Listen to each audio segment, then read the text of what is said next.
한국의 한 회사 내 사무실, 까만 피부의 한 여성이 팔을 만지작거리고 있습니다. 인터뷰를 진행 중인 여성, 팔에 새겨진 작은 상처를 어루만지며 진지하게 인터뷰에 응하고 있는데요. 리포터와 더불어 진지하게 이야기를 경청하고 있는 스태프들의 눈엔 눈물이 고이고 있습니다. 도대체 이 까만 피부의 여성에겐 무슨 일이 있었던 것일까요? 바로 지금 사연을 들어보겠습니다. 오늘의 사연 시작합니다. 안녕하세요. 저는 나디아입니다. 저는 올해 22살입니다. 케냐 북부의 카쿠마 난민촌에서 태어난 저는 어린 시절 한국 덕분에 지금의 삶까지 살아올 수 있었습니다. 제 인생에 한국이라는 나라가 너무나 소중해서 그 이야기를 여러분께 전하기 위해 이렇게 글을 씁니다. 이 난민촌은 부모님이 소말리아 내전과 그 여파로 인한 갈등을 피해 도망쳐온 마지막 피난처였다고 합니다. 제 기억 속의 유년 시절은 뜨거운 햇볕과 바람,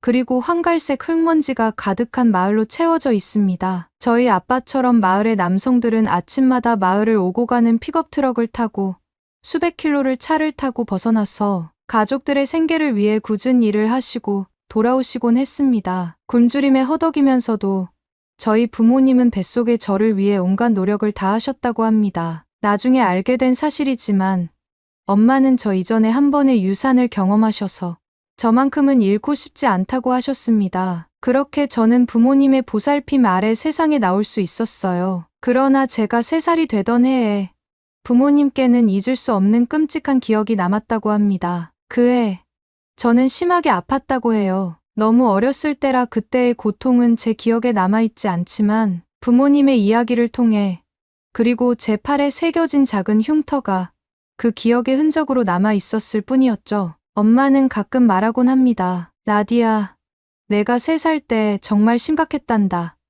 열이 하루 종일 내리지 않았고 먹은 음식은 모두 토해냈어. 물 한 모금조차 내 몸을 버티게 할 수 없었지. 그 당시 제 병의 이름은 장티푸스였다고 합니다. 깨끗하지 않은 물이 원인이었죠. 난민촌에서 물은 너무나 귀했어요. 웅덩이와 강물, 심지어 빗물을 받아 마셨지만 나름 정화를 한다고 해도 모두 오염되어 있었어요. 물을 끓일 연료조차 부족한 난민촌에서는 깨끗한 물을 마신다는 건 꿈같은 일이었죠. 엄마는 그 당시 끙끙 앓으며 울고 있는 저를 보면서 하염없이 눈물이 흘렀고 아빠는 제 작은 몸을 안고 무릎을 꿇은 채 기도했다고 합니다. 그때 마을의 락타우카 아저씨가 헐레벌떡 달려와 말했대요. 카쿠마 남쪽 마을에 한국 사람들이 세운 정수시설이 있대.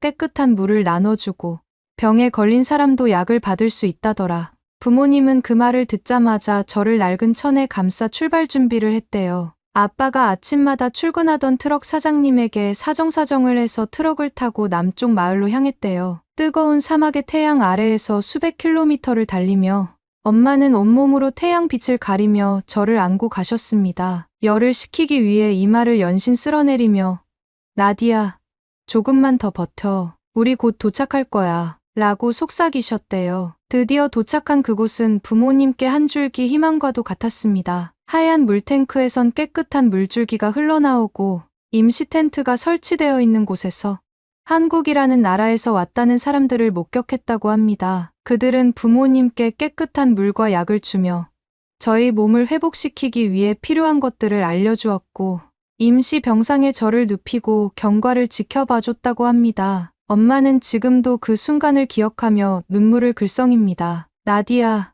그들이 준 물과 약이 너를 살렸어. 그때 우리가 그런 도움을 받지 못했다면 내가 지금 이렇게 서 있을 수 없었을 거야. 제 팔뚝에 지금도 남아있는 작은 흉터는 임시 병상에서 한국 구호팀이 농양을 제거하기 위해 고름을 짜내었던 수술 자국이라고 했습니다. 열악한 환경에서 치료를 받아서 흉터가 사라지진 않고 남아있게 된 흔적이지만 엄마에게는 그 흉터가 제 생존의 증거라고 하셨어요. 저는 팔뚝의 작은 흉터를 바라볼 때마다 한국이라는 나라와 그 사람들이 제게 준 삶의 기적에 대해 깊은 감사함을 느꼈어요. 그런데 한국의 선행은 거기서 멈추지 않았습니다. 그 후로 한국 구호팀은 정수시설을 우리 마을까지 확장시켜 주었습니다. 마을 곳곳에 물탱크가 설치되고 깨끗한 물에 누구나 쉽게 접근할 수 있도록 만들어졌습니다. 그들은 단순히 물을 제공하는 데 그치지 않고 정기적으로 방문해 물탱크를 점검하고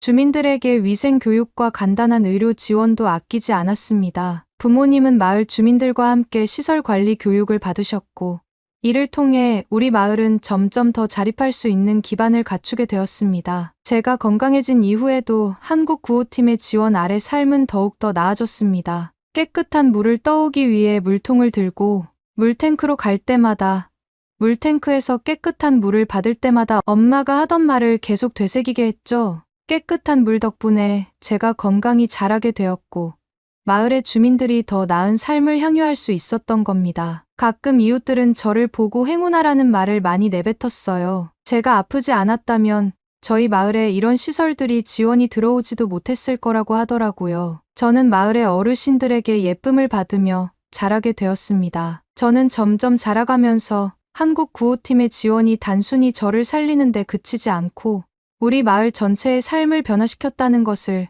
직접 느끼게 되었습니다. 그들이 우리에게 보여준 관심과 사랑은 제게 큰 영감을 주었습니다. 한국 구호팀이 유엔 난민기구, NGO들에 제안하여 카쿠마 인근 난민촌의 아이들을 위해서 교육 프로그램을 설립하게 된 덕분에 저는 학교에 다니며 공부를 시작할 수 있었습니다. 이들은 기초 교육뿐만 아니라 저희 같은 난민 아이들이 스스로 삶을 개선할 기회를 제공하기 위해 노력해 주었습니다. 학교는 저희 난민촌 내부에 마련된 작은 교실이었습니다. 책상은 낡았고 칠판은 군데군데 갈라져 있었지만 그곳은 제게 세상에서 가장 소중한 공간이었습니다. 매일 아침마다 각 난민촌의 친구들이 차를 타고 우리 마을로 모였고 학교에서 만난 선생님들은 제가 읽고 쓰는 법을 배우도록 도와주셨고 또 같이 놀아주며 학교의 즐거움을 일깨워 주었습니다. 친구들과 함께 웃고 떠들며 새로운 세계를 탐구할 수 있었어요. 저는 점점 더 공부에 흥미를 느꼈습니다. 자그마한 마을에서 살던 제게 넓은 세상과 방대한 지식은 제 호기심을 자극하기 충분한 요소들이었습니다. 배움을 통해 제 삶이 변할 수 있다는 희망이 생겼습니다. 책과 연필을 손에 쥔다는 것이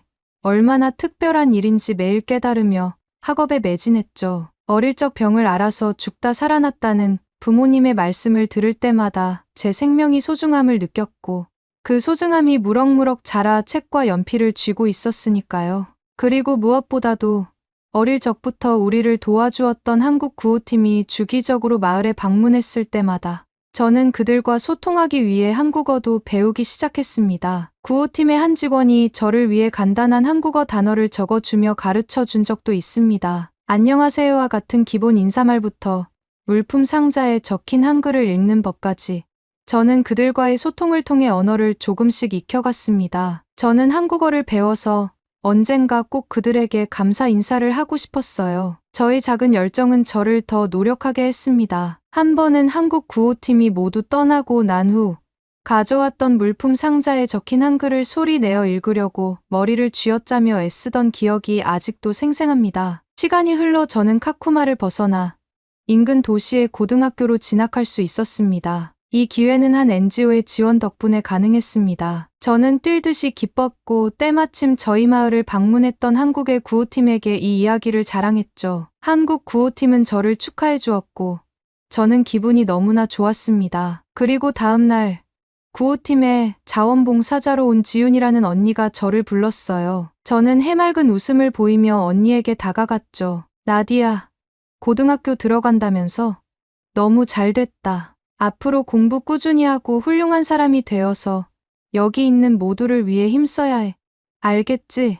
지윤 언니는 제 눈높이에 맞는 영어를 구사하며 제게 힘을 불어 넣어줬습니다. 저는 고맙다고 하며 열심히 공부하겠다고 했죠. 그리고 며칠 뒤 한국 구호팀이 떠나는 날 인사를 하기 위해 마을 입구로 모였습니다. 그때 지윤 언니가 제게 다가와 손을 앞으로 내밀었죠. 그런데 그 손엔 예쁜 가방이 들려져 있었고 그 속엔 공책 그리고 펜이 들어가 있었습니다. 저는 깜짝 놀라 이게 뭐냐고 물었고 지윤 언니는 공부 잘하라는 의미로 주는 선물이라고 했습니다. 저는 코끝이 찡하며 언니에게 고마움을 표현했습니다. 언니는 미소를 띠며 제게 손인사를 해주었고 저도 인사를 했습니다. 주변을 둘러보니 한국의 구호팀이 아이들을 위한 장난감과 필기구를 전달하는 모습을 보았습니다. 모두가 한국의 구호팀에게 사랑을 받고 있다는 것을 새삼 느끼는 순간이었습니다. 그 이후에도 지윤 언니는 주기적으로 필기구와 응원의 편지를 보내주었고,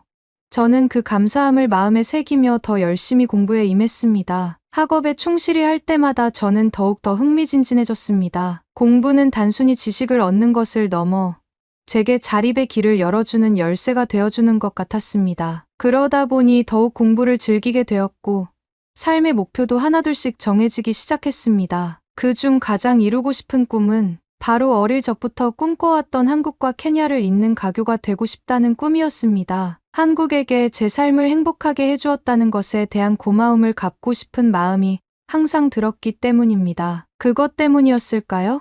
제가 성인이 되며 공부를 이어가고 있을 때 한국의 구호단체에서 한국에서 공부를 할 수 있는 기회를 제게 주었습니다. 알고 봤더니 어릴 적부터 알고 지냈던 한국의 구호팀이 제 유학을 지원해준다는 것이었습니다. 엄마는 하늘에 감사하며 정말 축하한다고 저를 끌어안았고, 아빠는 신이 나서 동네를 뛰어다니며 소리치며 자랑을 하셨습니다. 저는 구호단체의 인소라의 공항으로 이동하였습니다. 공항으로 가는 길은 멀고도 험했지만 가는 내내 설레는 기분을 안고 들뜬 마음으로 공항으로 향했습니다. 그렇게 한국에 도착한 저는 완전히 새로운 세상에 발을 들인 것 같았습니다. 깨끗하고 정돈된 거리, 끊임없이 움직이는 도시, 그리고 저를 환영해주는 사람들까지. 그곳은 제가 책에서만 보았던 꿈 같은 세계였습니다. 기숙사를 배정받고 한국에서의 생활이 시작되었습니다. 하지만 한국에서의 생활은 쉽지만은 않았습니다. 어린 시절부터 한국어를 배우긴 했지만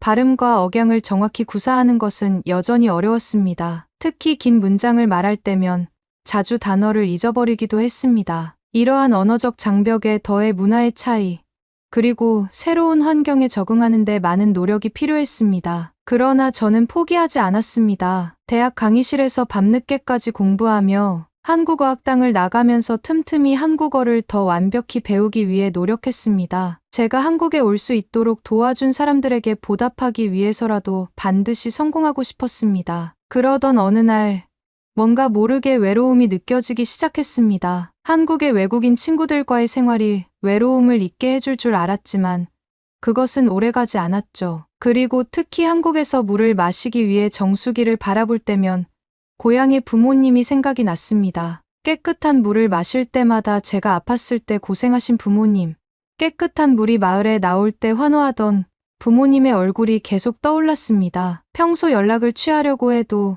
부모님이 계신 곳은 통신망이 잘 구성되어 있지 않아서 통화를 하기도 버거웠죠. 그럴 때마다 외로움이 저를 힘들게 했습니다. 그러던 어느 날 저는 제가 유학을 오게 된 배경을 다룬 인터뷰 자리에 초대되었습니다. 그곳은 엄청 큰 회사였고 저는 긴장된 마음으로 회사로 들어갔습니다. 인터뷰를 진행하는 곳으로 안내를 받고 저는 소파에 앉아 대기하고 있었습니다. 목을 가다듬고 쉼호흡을 하고 있던 그때 제 눈앞에 문이 열리며 눈에 익은 얼굴이 저를 맞이했습니다. 그건 지윤 언니였습니다. 고등학교에 다닐 때 저를 응원하며 필기구를 보내주었던 그 지윤 언니가 리포터로 제 앞에 서 있었습니다. 나디야, 정말 많이 컸구나.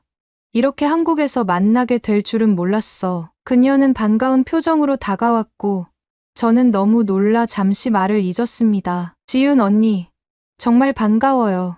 제가 여기까지 올 수 있었던 건 언니 덕분이에요. 그녀는 미소를 지으며 말했습니다. 아니야, 나디야, 내 노력 덕분이지. 내가 그때 공책을 소중히 아끼며 공부하던 모습이 아직도 생생해. 정말 자랑스럽다. 저는 이게 무슨 일이냐고 물었어요. 그러자 지윤 언니는 자신이 다니는 회사에서 리포터로 일하고 있다고 했죠. 그리고 여기는 자신이 케냐에서 구호 활동을 할 때 도움을 준 곳이라고 설명했어요. 지윤 언니와 함께 인터뷰를 시작하게 되면서 화기애애한 분위기 속에서 인터뷰는 원활하게 흘러갔습니다. 난민촌에서 병으로 고생했던 어린아이에서 어엿한 숙녀가 된 저를 향한 관심이 쏟아졌죠. 한국 구호팀과의 스토리를 얘기할 때는 모두가 이야기에 몰입하는 듯한 분위기까지 연출되었습니다. 때론 지윤 언니와 웃으며 얘기하고 난민들의 이야기를 할 때는 진지해지며 인터뷰는 성공적으로 마무리되었습니다. 지윤 언니와 마지막으로 깊은 포옹을 한 뒤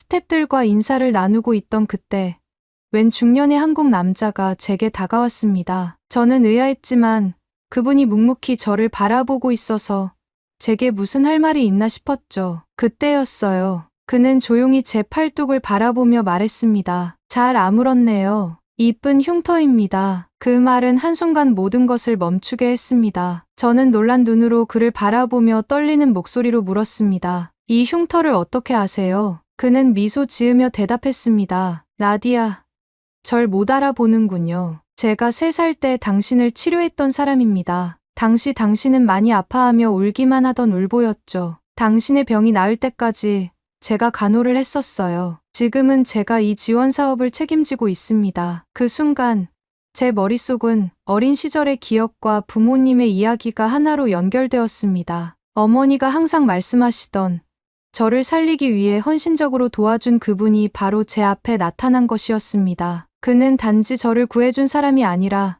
제 삶의 방향을 만들어준 은혜로운 분이었습니다. 순간 제 눈에는 눈물이 차올랐고 저는 깊이 고개를 숙이며 말했습니다. 정말 감사합니다. 제가 이 자리에 설 수 있는 것은 모두 당신 덕분입니다. 그는 고개를 저으며 말했습니다. 당신이 이 자리까지 온 것은 당신의 노력 덕분입니다. 이제 당신도 누군가에게 희망을 줄 수 있을 겁니다. 이 말을 들은 지윤 언니와 스태프들은 하나의 공간에서 모두 울음바다가 되어버렸습니다. 지윤 언니도 저와의 관계를 몰랐던 것처럼 중년의 남자를 향해 대박이라고 소리쳤고 스태프들은 박수를 치며 아름다운 순간을 축하해 주었습니다. 인터뷰가 끝나고 식사 자리에서 모든 얘기를 들을 수 있었습니다. 현재 이 회사는 여전히 저개발국의 난민촌과 마을을 방문하여 그들에게 깨끗한 식수를 제공하기 위해 노력하고 수많은 자선단체와 협업하여 교육 및 의료 지원까지 진행하고 있었습니다. 매년 자원봉사자를 선별하여 자원봉사자들에게 온전한 봉사의 기회를 제공하기 위해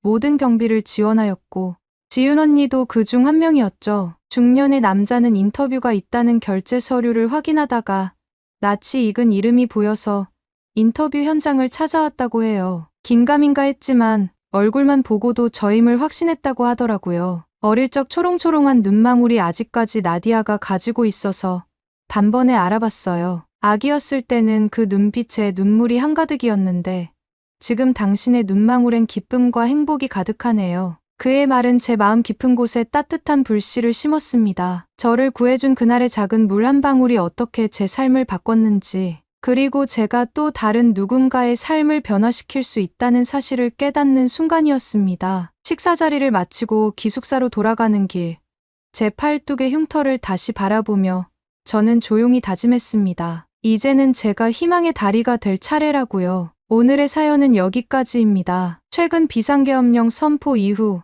모든 국민들의 촉각이 곤두서 있죠. 저도 뉴스를 계속 보며 심각한 나라의 정세에 고민이 많은데요. 외국의 한 일간지에서는 한국의 비상계엄령 사태에 대해 젊은 세대들이 가장 큰 충격을 받았다고 합니다. 역사에서만 보던 사태를 직접 경험하고 있는 것인데요. 이로 인해 한국 문화를 즐기는 젊은 세대들에게 한국이라는 이미지가 우러러보는 화려한 모습에서 껍데기만 화려하고 속은 썩은 계란처럼 보인다고 합니다. 이런 모습들을 보면 참 안타깝습니다. 하루빨리 해결되길 진심으로 바라겠습니다. 그리고 최근 독감과 코로나가 다시 유행하고 있다고 합니다. 코로나 변형체가 추위에 적응을 했다는 학설도 제기된 만큼 조심해야 할 것 같습니다. 그리고 외부와 내부 공기의 온도차가 달라서 독감에 걸리기 쉬운 목 상태가 유지된다고 해요. 목 건강이 독감과 코로나의 가장 좋은 예방법이라고 합니다. 마스크는 필수로 착용하시는 것을 권장드리며